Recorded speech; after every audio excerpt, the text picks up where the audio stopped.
Be careful with those. For every task, there's a perfect tool.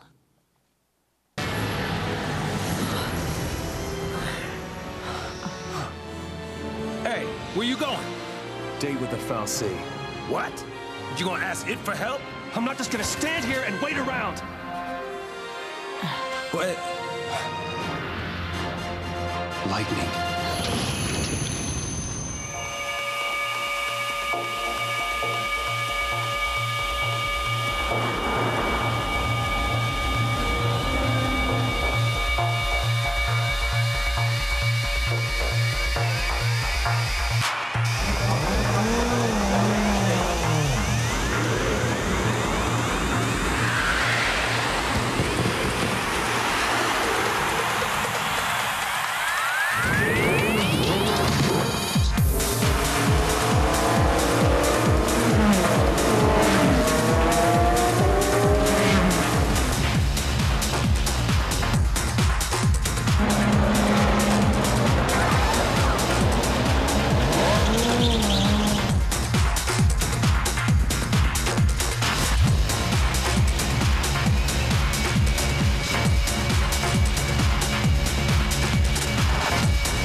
Motion-controlled gaming has been a phenomenon that's been attracting a great deal of consumers the last few years.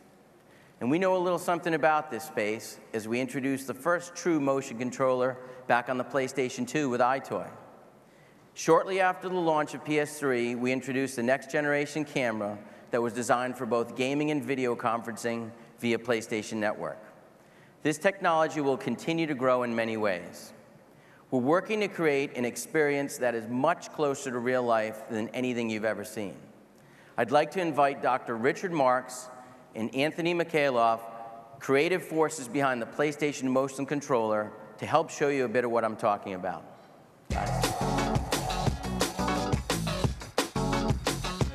Let's get started showing you some tech demos of what this thing can do.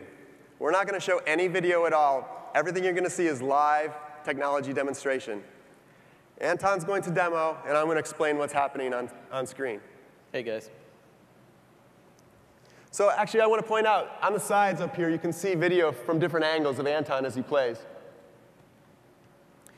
So this first demo, what we have is like a virtual television set with a PlayStation Eye, just like we have it set up here on stage.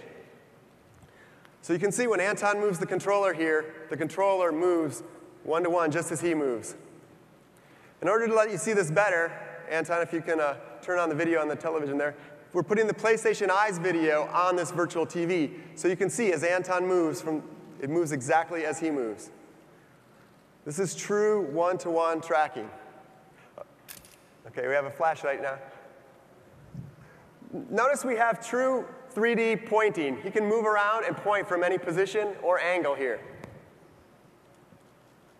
OK, the flashlight's pretty cool, but do you have anything with a little more firepower, maybe?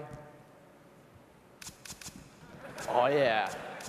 A foam dart. Nice shot, though. All right, let's see more what else we firepower. Now we're talking.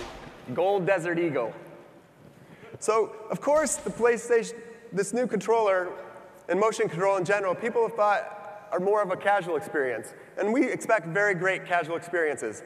But we also want to enable some more gamers games. We think that'll be a great use of this controller, too. So if you want to switch to first-person shooter mode, Anton can actually move around the room and point and shoot things. My hands weren't so jittery, I could actually hit something. We learned from iToy that buttons are needed for some experiences. There's some experiences you can do without them, but some experiences there's just no other way to do. There's really no other way to do this without a trigger. It just wouldn't feel right. OK, so let's see. Anything else? We got one more thing. This is always difficult. Oh, yeah. So you can imagine the kind of special effects we could overlay with the video and the graphics here. Now, we're going to switch gears completely here. This next demo, it may look simple, but it's one of the hardest things to do precisely. Anton is effectively reaching into the scene, bridging the gap between the real and virtual worlds. This is the foundation for the ultimate sandbox. You could build anything in this.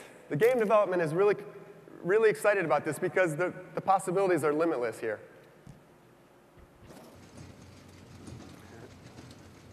Another thing that's really difficult to do in a virtual world is drawing.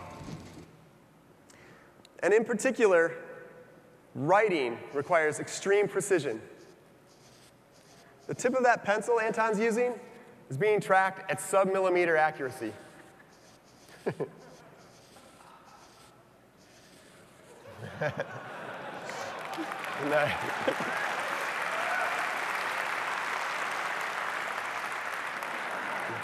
So the pencil shows off the precision really well, but for something a little more artistic, Anton's going to move on to some more paintbrushes here. He's actually metering out the amount of paint that's being put on the canvas using the analog trigger right now.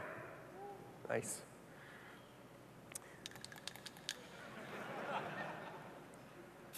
For something like a spray paint can, the angle actually matters of what he's doing here. Ooh, dripping right down the wall there, nice. Yeah.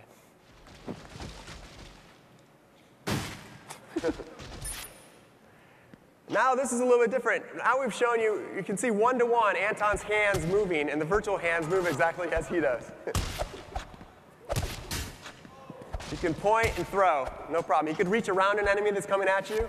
He's doing behind the back. You can really do anything you want with this. Let's see here. Ooh. Now we're going to finish off with everyone's favorite in our lab's interface here, the archery mechanic.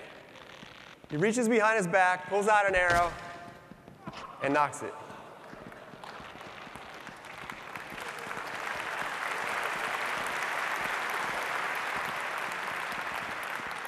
Of course, the tension on the string matters, so the farther I pull it back, the more power I'm going to launch into this guy. All right, Rick, call the shot. The farthest guy on the right there. Gangster style, yeah.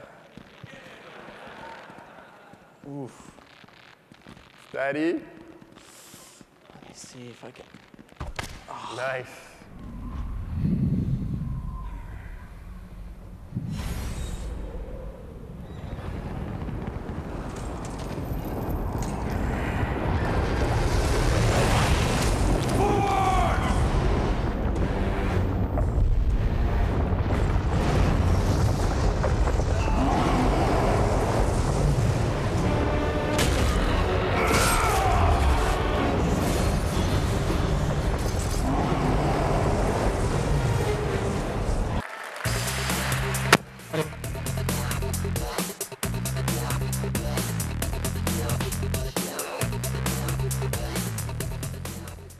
So keep in mind, when you're playing God of War 3, this is an experience that's not just exclusive to PS3, it's only possible on PS3. With everything you've seen here today, I hope you'll agree this is going to be one of the biggest years in PlayStation history. Other companies ask you to imagine the future of gaming, and it's been our pleasure today to show you the future of gaming. It goes without saying that we're extremely proud of the lineup on our platforms this year. With everything from Blu-ray gaming to downloading and bringing your favorite content with you on the go, PlayStation is synonymous with innovation and entertainment. I assure you that we will never become complacent despite what we've accomplished, and we intend to ensure that when you think about great gaming, you think PlayStation. Thank you so much for your kind attention today and all the support you've given us through the years. I look forward to seeing you again soon. Thank you.